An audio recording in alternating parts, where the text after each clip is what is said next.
Salam Bapak, Ibu, Saudara yang terkasih dalam Tuhan Yesus Kristus. Saya akan menyampaikan firman Tuhan yang tertulis dalam Markus pasal 8 ayat 31 sampai ayat 38. Dan ini adalah firman Tuhan dalam Minggu 12 September 2021. Sebelum saya membacakan firman Tuhan dan menyampaikan firman Tuhan, mari kita bersatu dalam doa.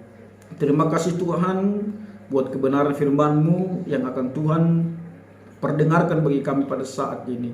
Urapi kami dengan kuasa Roh Kudus-Mu agar kami dapat mengerti akan kebenaran firman Tuhan dan dapat melakukan firman-Mu dalam segala kondisi, situasi yang kami hadapi dalam segala kehidupan kami.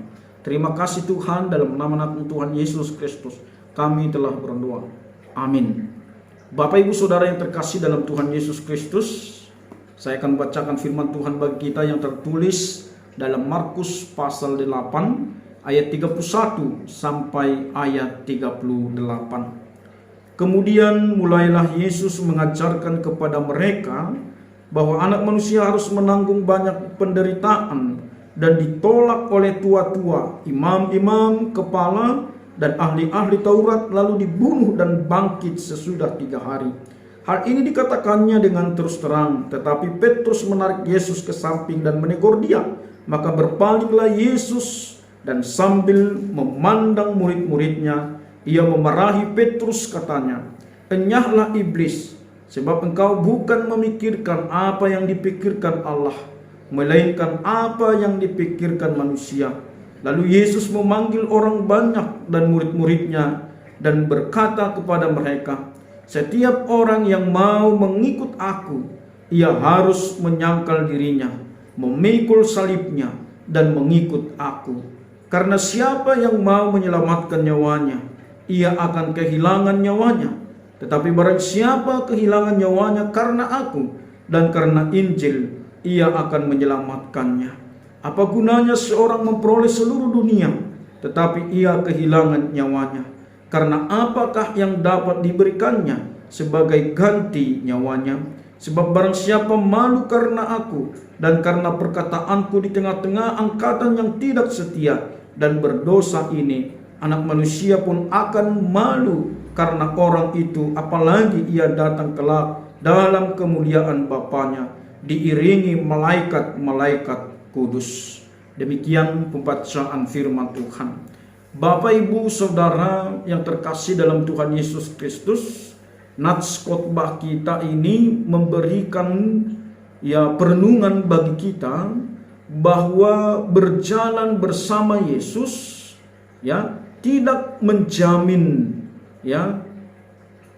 kenyamanan, kenikmatan dunia.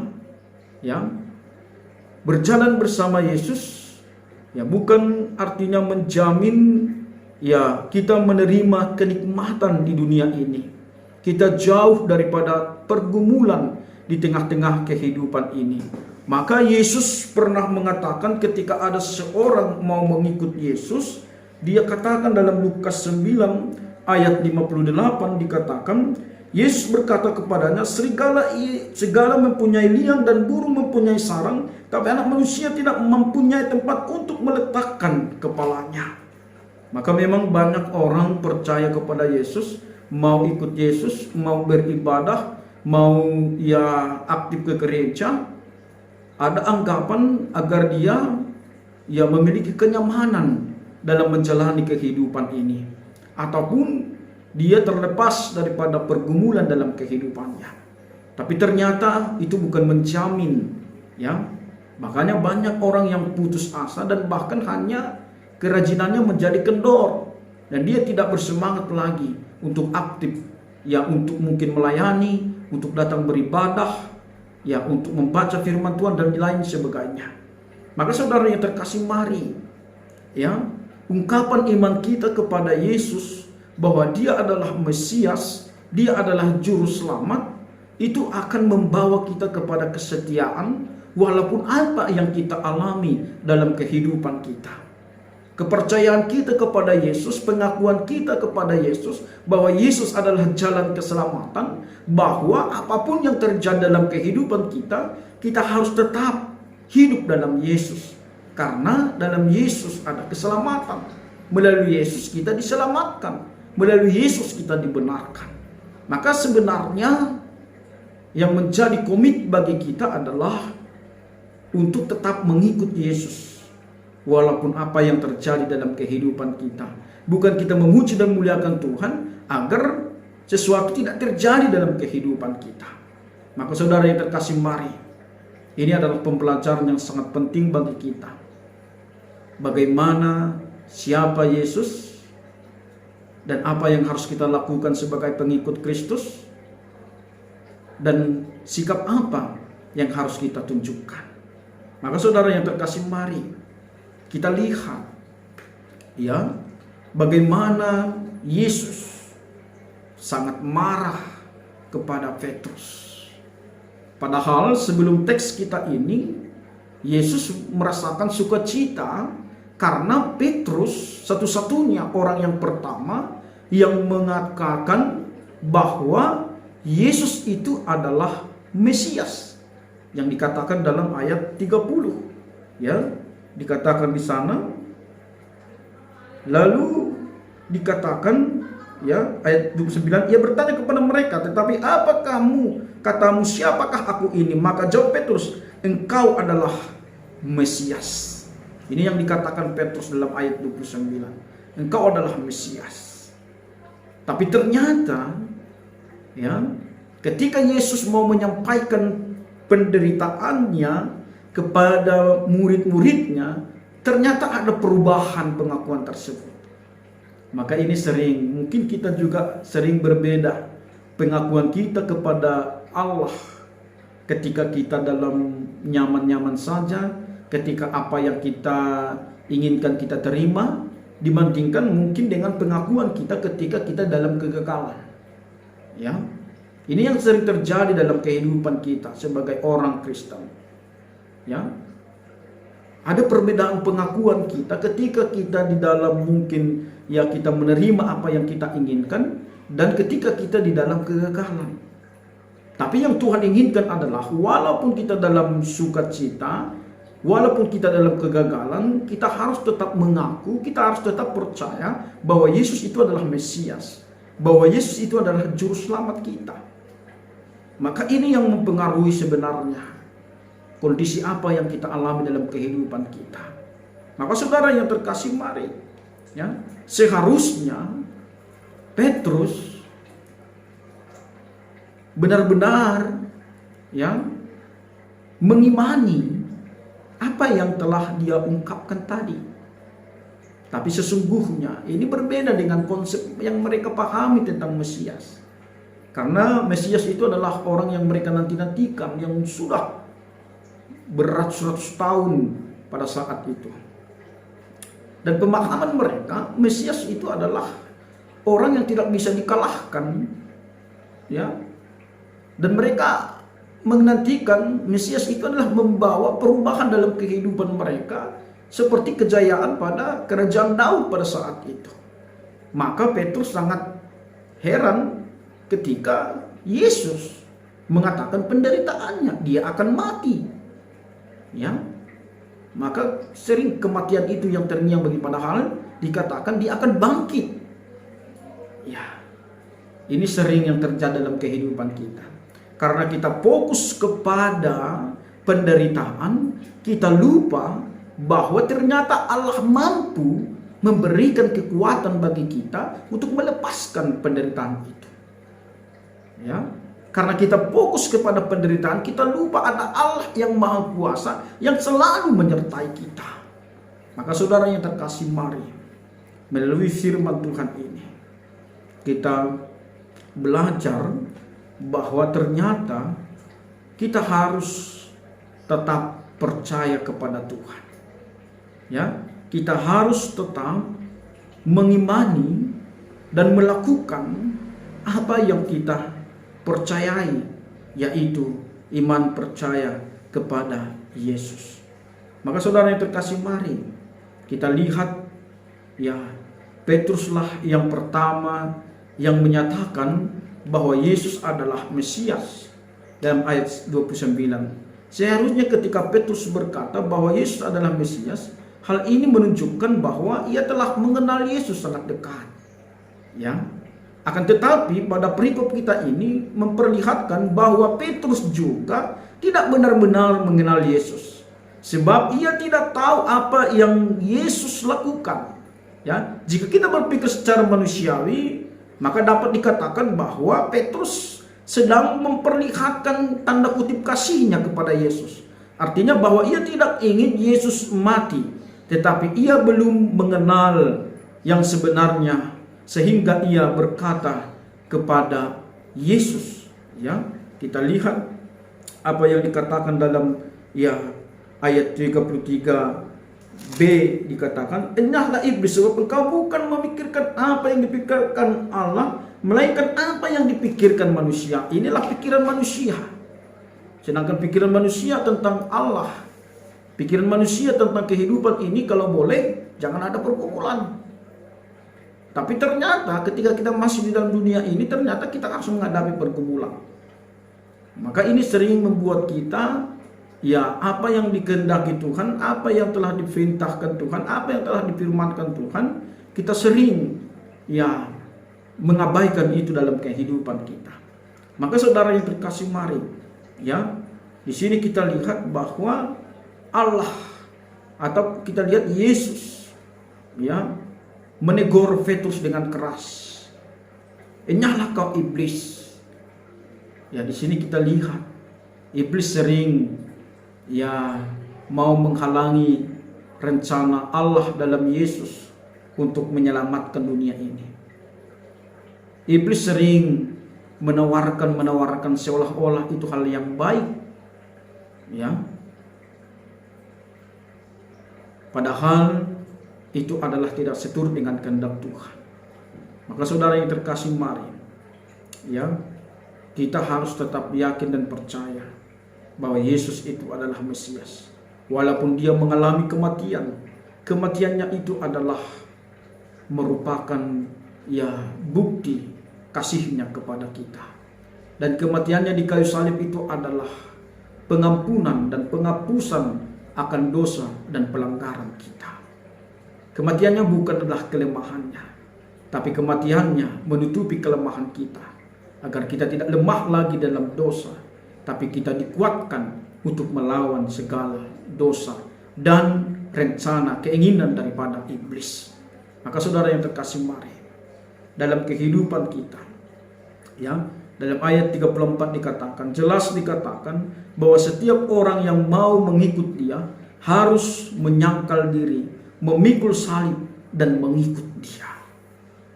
Maka saudara yang terkasih, kita mengikut Yesus bukan agar apa yang kita inginkan, bukan apa yang kita harapkan harus terjadi. Tapi mengikut Yesus adalah kita harus menyangkal diri, memikul salib dan mengikut dia. Maka saudara yang terkasih, yang pertama dikatakan tadi yaitu menyangkal diri. Artinya kerelaan untuk meletakkan kehendak Allah di atas kehendak pribadi. Hidupku bukan aku lagi, tetapi Yesus yang hidup di dalam aku. Bukan kehendakku yang terjadi, tapi kehendakmu lah yang terjadi. Itulah yang utama bagi pengikut Yesus, yaitu melakukan kehendak Bapa. Maka saudara yang terkasih, ini juga yang dialami oleh Paulus. Hidupku bukan aku lagi, tapi Yesus yang hidup dalam aku. Dan apa juga yang dikatakan oleh Yesus, bukan kehendakku yang terjadi, tapi kehendakmu lah yang terjadi. Apakah kita mampu mengatakan kehendakmu lah yang terjadi? Mungkin mampu, tapi tidak rela kalau apa yang kita harapkan itu tidak terjadi dalam kehidupan kita. Maka kita diajarkan agar kita menyangkal diri kita bahwa prioritas utama kita adalah sebagai pengikut Yesus, yaitu melakukan kehendak Bapa. Maka untuk itulah kita terpanggil di tengah-tengah iman percaya kita kepada Yesus. Untuk itulah kita diutus di dunia ini, yaitu untuk melakukan kehendak Bapa. Seperti Yesus diutus di dunia ini adalah untuk melakukan kehendak Bapa, untuk melewatkan ataupun untuk melepaskan ataupun untuk menyelamatkan setiap orang yang percaya kepada Tuhan. Maka saudara yang terkasih, mari dalam kehidupan kita jangan memaksakan kehendak. Ya, mari milikilah hikmat di dalam Tuhan. Maka topik kita adalah berhikmat dalam Yesus. Mari saudara yang terkasih, memang ya, salib itu adalah kebodohan bagi orang yang binasa, tapi salib itu adalah keselamatan bagi kita yang percaya kepada Yesus.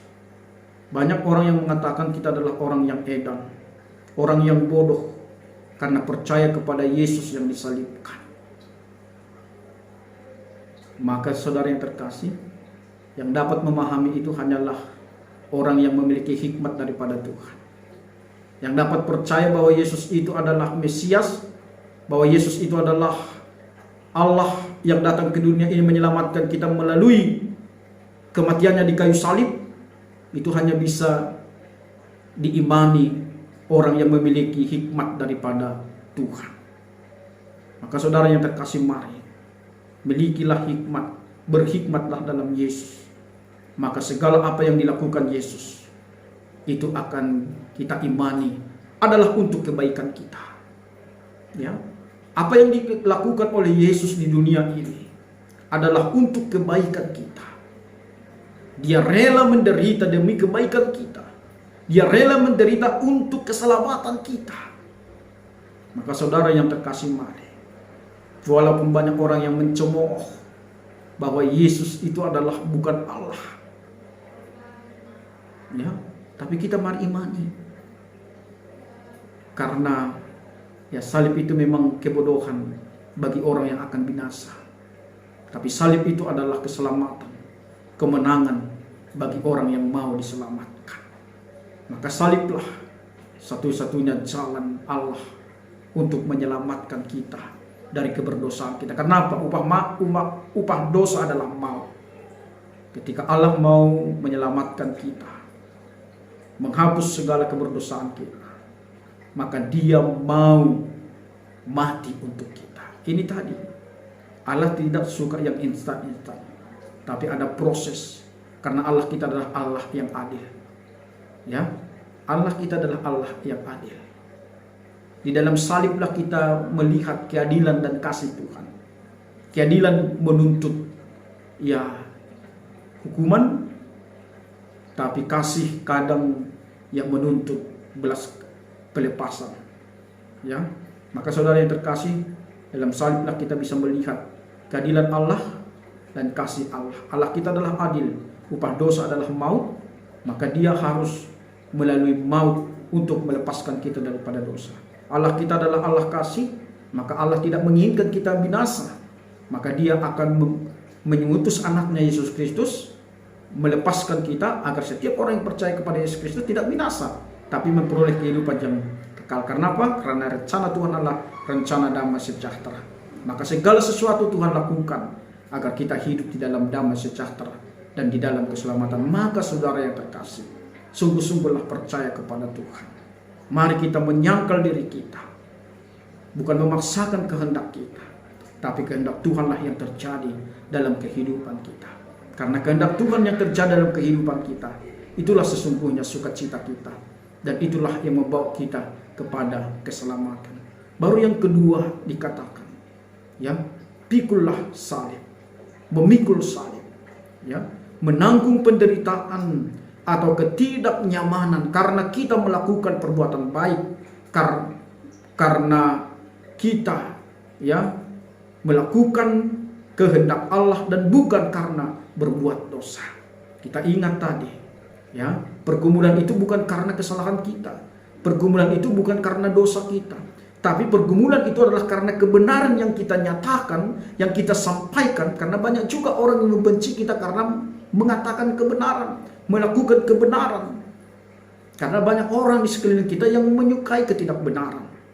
Maka saudara yang terkasih, mari, lebih baik kita menderita karena kebenaran daripada ya kita melakukan ketidakbenaran tapi kita merasakan kenyamanan. Maka saudara yang terkasih, mari, salib itu bukanlah seperti beban hidup atau pencobaan atau pukulan yang dapat menimpa semua orang, ya, yang dirasakan semua orang di dalam dunia ini. Melainkan salib itu hanya dipikul oleh orang percaya yang mau melakukan kehendak Allah dan hidup di dalam kehendak Allah. Orang yang berani menghadapi penderitaan karena melakukan firman Tuhan, itulah yang disebut memikul salib. Maka tidak setiap orang, bukan setiap manusia yang ada di dunia ini mengalami salib itu. Tapi hanya orang yang percaya kepada Tuhanlah yang merasakan salib itu. Ya. Maka saudara yang terkasih, mari, ya, salib itu hanya dipikul oleh orang yang percaya, yang mau melakukan kehendak Allah dan hidup di dalam kehendak Allah. Orang yang berani menghadapi penderitaan karena melakukan firman Tuhan, itulah yang disebut memikul salib. Maka saudara yang terkasih, marilah, ya, segala pergumulan yang kita hadapi, hendaknya itu bukan karena keberdosaan kita, itu bukan karena kesalahan kita, tapi semua yang kita hadapi pada saat ini adalah karena mungkin dunia ini dan sekitar kita membenci kita karena kebenaran yang kita lakukan. Maka saudara yang terkasih, mari, ya, kita memikul salib, menghadapi segala tantangan rintangan karena kebenaran firman Tuhan yang kita lakukan. Baru yang ketiga, mengikut Yesus, mengikut aku. Mengikut Yesus diperlukan kebulatan hati, kedisiplinan, dedikasi, dan kesetiaan. Sebagai pengikut, kita perlu memberikan ketaatan yang sempurna kepada Yesus. Yesus menginginkan kita untuk bersandar sepenuhnya kepadanya. Biarlah kita, ketika kita mengatakan aku mengikut Yesus, setiap kita mau mendapatkan kehendaknya sebagai agenda utama kita, ya, berani menanggung resiko. Karena itu kita taat kepada pimpinannya. Maka saudara yang terkasih, marilah mengikut Yesus. Ketika itu adalah keputusan kita, maka kita harus memerlukan kebulatan hati, kedisiplinan, dedikasi, dan kesetiaan. Sebagai pengikut, kita perlu memberikan ketaatan yang sempurna kepada Yesus. Karena inilah yang diinginkan oleh Tuhan bagi kita, ketaatan kita. Dan ingat, mengikut Yesus bukan hanya memenuhi keinginan-keinginan kita sendiri, tapi mengikut Yesus adalah agenda utama kita adalah untuk melakukan kehendak Tuhan. Maka saudara yang terkasih, maka sering orang kecewa beriman kepada Yesus karena dia salah memprediksi dan memahami apa arti hidup di dalam Kristus dan apa arti hidup sebagai pengikut Kristus. Maka saudara yang terkasih, memang di dunia ini banyak hal yang penting yang mungkin ingin kita raih dan dapatkan. Tidak salah, karena kita juga memiliki cita-cita di dunia ini. Tapi ingat, di atas segalanya itu ada cita-cita kita, harapan kita yang tidak bisa diberikan oleh dunia ini, dan hanya yang bisa diberikan oleh Yesus, yaitu keselamatan yang kekal, kehidupan yang kekal. Maka itu yang terutama, yang utama bagi kita di dalam iman percaya kita kepada Yesus. Maka jangan pernah kecewa ketika mungkin banyak hal yang kita tidak dapatkan dalam hidup ini, di dunia ini, yang kita inginkan, yang kita cita-citakan. Jangan pernah kecewa, tapi tetaplah percaya kepada Yesus.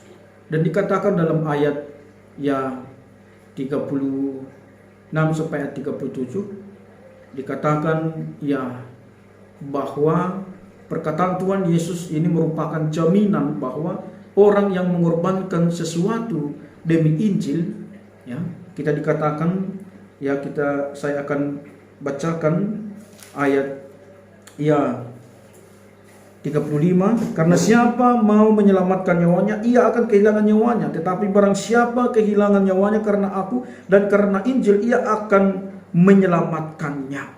Maka saudara yang terkasih, perkataan Tuhan Yesus ini merupakan suatu jaminan bahwa orang yang mengorbankan sesuatu demi Injil, mengorbankan hartanya, kepentingan pribadi, kepentingan keluarga, bahkan mengorbankan hidup, tidak akan sia-sia. Ya, inilah yang dikatakan dalam teks kita ini, bahwa itu tidak akan sia-sia. Rintangan dan penderitaan bisa saja dialami, tetapi ia akan mengalami sukacita yang dapat diberikan semua yang dikorbankan tadi, dan mau hidupnya jauh lebih bermakna daripada hidup yang ditundukkan kepada harta kepentingan pribadi tadi. Maka saudara yang terkasih, mari di dalam kehidupan kita, seperti dikatakan tadi, kita harus rela berkorban demi kebenaran firman Tuhan, bukan mengorbankan firman Tuhan demi kepentingan kita. Ini harus kita jaga dalam kehidupan kita. Kita harus berkorban demi firman Tuhan, bukan mengorbankan firman Tuhan demi kepentingan kita. Maka saudara yang terkasih, ini yang harus kita lakukan.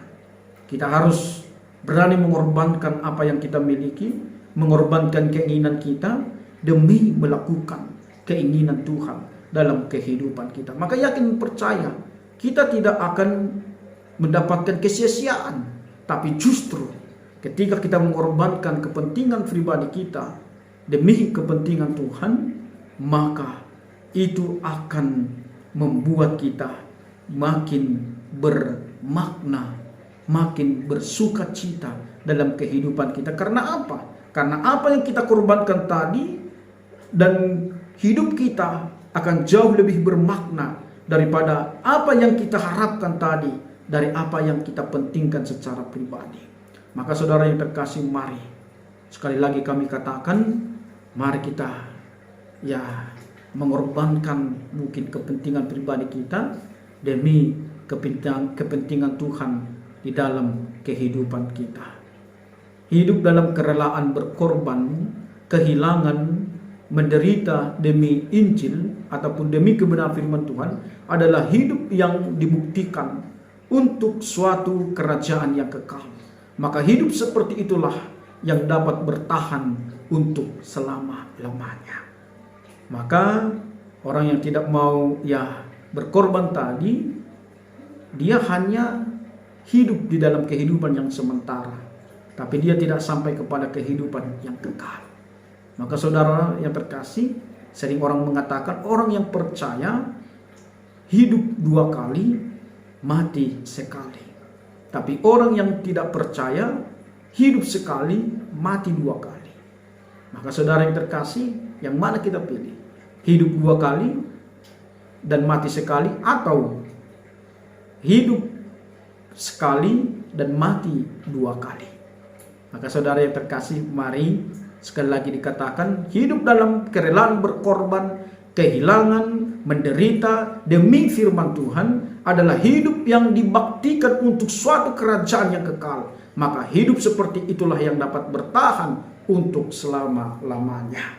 Maka saudara yang terkasih, apa artinya kita mempertahankan hidup di dunia ini dengan menghalalkan segala cara? Ternyata hidup kita hanya sementara. Tapi mari kita hidup di dunia ini dengan rela menderita, rela berkorban, rela kehilangan, untuk membuktikan bahwa kita menginginkan kehidupan kerajaan yang kekal yang telah Tuhan sediakan bagi kita.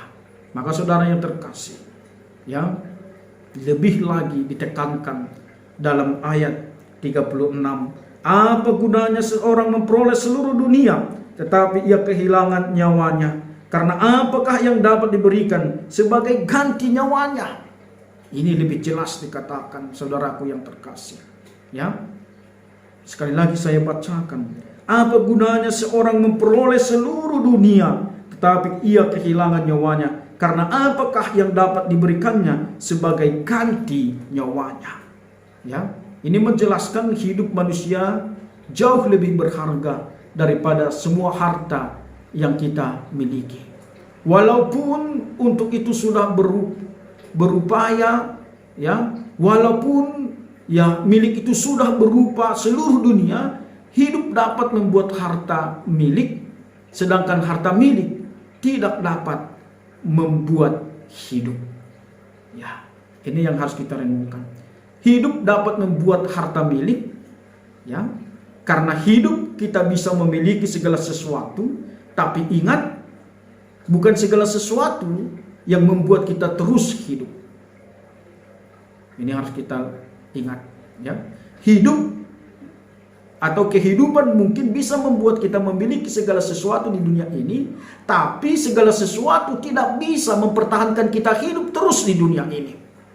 Ini yang harus kita ingat, ya. Kehidupan kita mungkin bisa membuat kita memiliki segala sesuatu di dalam dunia ini, tapi ingat, segala sesuatu yang kita miliki di dunia ini tidak bisa mempertahankan hidup kita di dunia ini. Ini harus kita ingat di dalam kehidupan kita.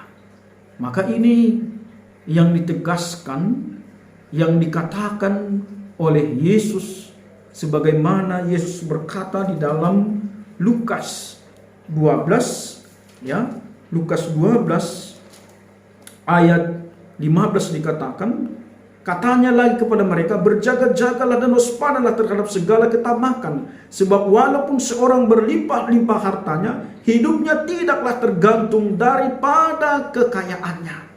Ya, hidup kita adalah bergantung kepada Tuhan. Hidup kita adalah anugerah daripada Tuhan.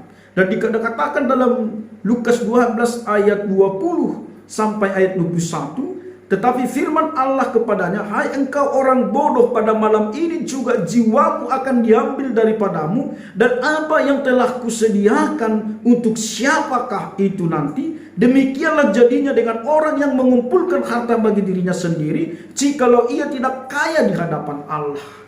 Maka saudara yang terkasih, mari ya kita ingat mana yang terutama, yang terpenting, yang harus kita lakukan dalam kehidupan kita. Ya, tidak dilarang Yesus ya kita menjadi orang kaya, tidak. Ya. Yesus pun bisa membuat kita menjadi orang kaya. Ya. Yang dikatakan di sini bukan Yesus melarang menjadi orang kaya, tidak. Yesus tidak melarang kita bisa mendapatkan segala sesuatu di dunia ini, tidak.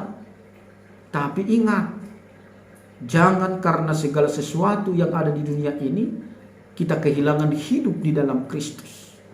Maka saudara yang terkasih, ya mari menjadi orang kaya itu penting, tidak dilarang Yesus, tapi harus dijaga dan diwaspadai agar ya kepemilikan atau harta perolehan itu tidak membuat hidup menjadi hilang, melainkan seharusnya semakin teguh dan setia kepada yang menaburahkan hidup tersebut. Ya, esensi kehidupan tidak hanya untuk ya mempertahankan hidup, tetapi jauh daripada itu adalah bertahan untuk tetap hidup bersama Yesus yang memberi kehidupan. Maka saudara yang terkasih, mari sekali lagi kami katakan, menjadi orang kaya itu penting, tidak dilarang, ya, tapi harus dijaga dan diwaspadai agar kepemilikan atau harta perolehan itu tidak membuat hidup menjadi hilang, melainkan seharusnya semakin teguh dan setia kepada yang menganugerahkan hidup tersebut. Esensi kehidupan tidak hanya untuk mempertahankan hidup, tetapi jauh daripada itu adalah bertahan untuk tetap hidup bersama Dia yang memberi kehidupan. Maka ini yang harus kita lakukan. Janganlah kita melupakan sumber berkat karena berkat yang kita terima. Karena berkat yang kita terima bukanlah karena usaha kita semata-mata, tapi itu adalah karena ya kuat kuasa Tuhan yang menyertai usaha kita, yang menyertai jerih payah kita, yang menyertai kerja keras kita. Memang ada andil kita di situ, tapi yang lebih besar andilnya adalah karena Tuhan memberkati apa yang kita kerjakan. Maka saudara yang terkasih, mari ya Jangan gara-gara apa yang kita miliki tadi, kita meninggalkan Tuhan, melupakan Tuhan. Tapi makin berdiri teguh, makin bersyukur, makin mendekatkan diri kepada Tuhan. Karena sumber daripada berkat itu adalah Tuhan. Sumber daripada kepemilikan itu adalah Tuhan. Kita hanya titipan. Ya, karena apa yang kita miliki itu hanya titipan. Maka saudara yang terkasih, mari, ya, esensi kehidupan kita tidak hanya untuk mempertahankan hidup, tapi jauh daripada itu adalah bertahan untuk tetap hidup bersama Dia yang beri kehidupan. Maka saudara yang terkasih, mari ingat sekali lagi firman Tuhan ini menegaskan kepada kita, ya,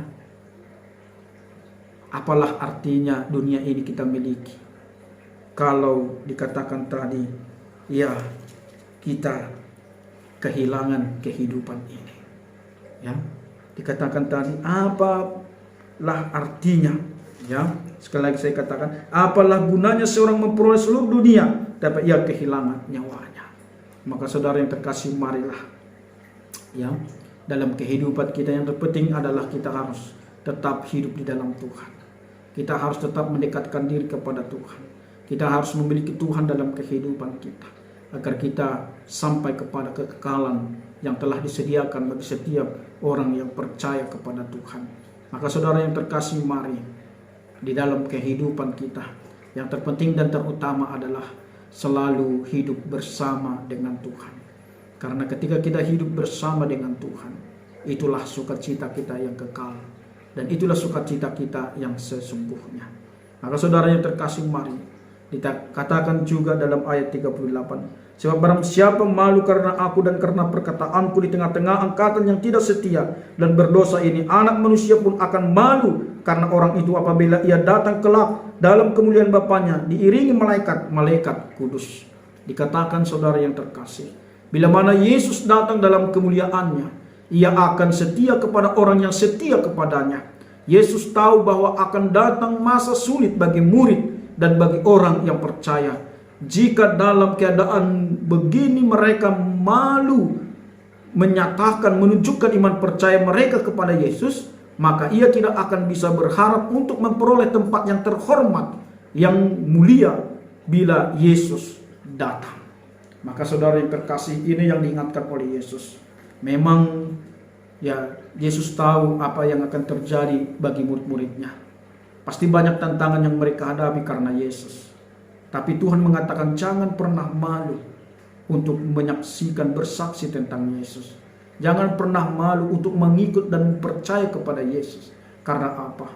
Suatu saat mereka akan memiliki tempat yang terhormat dan mulia bila Yesus datang. Ini tadi saudara yang terkasih. Hidup kita bukan hanya di dunia ini.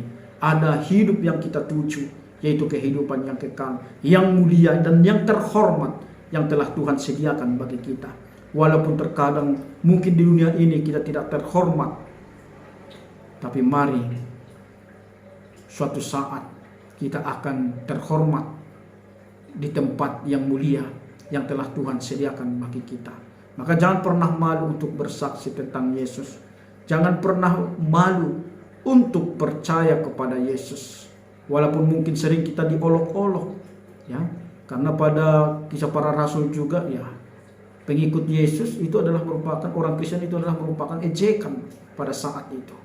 Tapi mari saudara yang terkasih, walaupun banyak yang mengejek kita karena kita memiliki iman percaya kepada Kristus yang mati di kayu salib itu, biarlah mereka mengejek kita. Tapi kita jangan pernah malu dan meninggalkan Yesus karena ejekan mereka. Tapi yang penting adalah pertahankan iman percaya kita. Dan seharusnya kita memperkenalkan Kristus kepada mereka. Mungkin karena mereka masih memakai hikmat di dunia ini, makanya mereka belum paham siapa Yesus itu sesungguhnya. Maka hikmat dalam Kristuslah yang sesungguhnya mampu mengenal siapa Yesus yang sesungguhnya dan melakukan apa yang dikehendaki Yesus di dalam kehidupan ini. Maka saudara yang terkasih, Roh Allah lah yang memampukan kita bersaksi bahwa Yesus itu adalah anak Allah, bahwa Yesus itu adalah Mesias, bahwa Yesus itu adalah juru selamat kita. Pengakuan bukanlah atribut diri saja bagi orang percaya, tetapi pengakuan kita adalah penegasan kepada dunia ini bahwa hanya di dalam Yesus ada kehidupan dan keselamatan. Maka kita tidak hanya mengaku bahwa Yesus itu adalah keselamatan. Ya, dikatakan pengakuan bukanlah atribut diri saja bagi orang percaya, tetapi pengakuan kita adalah penegasan kepada dunia ini bahwa hanya di dalam Yesus ada kehidupan dan keselamatan. Pengakuan adalah kesaksian melalui hidup kita bahwa kita telah menjadi miliknya. Maka saudara yang terkasih, mari apa yang telah kita katakan, apakah yang telah kita saksikan, harus kita nyatakan di dalam kehidupan kita. Karena pengakuan itu ya haruslah diaplikasikan dengan perbuatan. Maka pengakuan adalah kesaksian melalui hidup kita bahwa kita telah menjadi miliknya. Pengakuan adalah penegasan umum terhadap dunia bahwa kita sekarang adalah warga kerajaan Allah. Pengakuan iman harus disertai perbuatan yang hidup. Maka saudara yang terkasih, inilah yang harus kita lakukan dalam kehidupan kita. Ketika kita mengaku bahwa Yesus itu adalah juru selamat kita, maka serahkanlah seluruh kehidupan kita kepada Tuhan. Kalau kita mengaku percaya bahwa Yesus itu adalah yang juru selamat kita, maka tunjukkanlah bahwa kita adalah benar-benar hidup dalam kebenaran firman Tuhan, sehingga kita mewartakan kepada orang lain bahwa kita ini adalah warga kerajaan Allah yang hanya hadir sebentar di dunia ini untuk menerangi dunia ini. Maka perlu pengakuan iman harus disertai dengan pembaharuan hidup. Ya, pembaharuan hidup. Karena orang yang percaya kepada Yesus adalah lahir baru. Hidupnya bukan lagi hidup untuk sifat yang lama, tapi hidupnya adalah hidup di dalam buah-buah roh. Maka pengakuan iman harus disertai pembaharuan hidup. Mari kita miliki pembaharuan hidup ketika kita mengatakan kita percaya kepada Tuhan. Karena kita harus tampil beda dengan dunia ini. Karena kita bukan berasal daripada dunia ini, dan tujuan utama kita bukan hanya di dunia ini, tapi kita adalah berasal daripada warga kerajaan Allah yang sebentar di dunia ini, dan tujuan kita adalah untuk kehidupan yang kekal yang telah Tuhan sediakan bagi kita. Maka saudara, kita harus memiliki komitmen apa yang dikatakan dalam Kidung Jemaat nomor 337. Saya mau ikut Yesus, saya mau ikut Yesus sampai selama-lamanya. Meskipun saya susah menderita dalam dunia, saya mau ikut Yesus sampai selama-lamanya. Inilah yang menjadi komitmen bagi kita. Kita harus tetap ikut Yesus sampai selama-lamanya. Meskipun saya susah menderita dalam dunia, kita harus tetap ikut Yesus sampai selama-lamanya. Siapapun ketika dia masih di dunia ini pasti mengalami tantangan dan rintangan. Tapi jangan gara-gara tantangan dan rintangan kita tidak mengikut Yesus dan tidak percaya kepada Yesus. Baik kita mengalami tantangan, baik kita mengalami sukacita, kita harus tetap mengikut Yesus, percaya kepada Yesus, beriman kepada Yesus, karena imanlah yang akan memberikan kekuatan kepada kita. Maka saudara yang terkasih, mari kita harus mengikut Yesus dalam kehidupan kita. Mengikut Yesus berarti menyangkal diri, penyerahan diri kepada Tuhan secara sepenuhnya. Mengikut Yesus berarti kita harus memikul salib, setia kepada Tuhan. Apapun yang terjadi dalam kehidupan kita, kita harus tetap setia. Mengikut Yesus haruslah penuh di dalam ketaatan. Karena orang yang setia dan taat kepada Tuhan akan menerima mahkota kehidupan yang Tuhan anugerahkan bagi kita. Maka saudara yang terkasih, mari Sekali lagi dikatakan, ya, apapun yang terjadi dalam kehidupan kita, tetaplah ikut Yesus, percaya kepada Yesus. Walaupun kita menderita dalam dunia ini, kita harus tetap mengikut Yesus, percaya kepada Yesus, karena Yesuslah satu-satunya jalan keselamatan. Salam.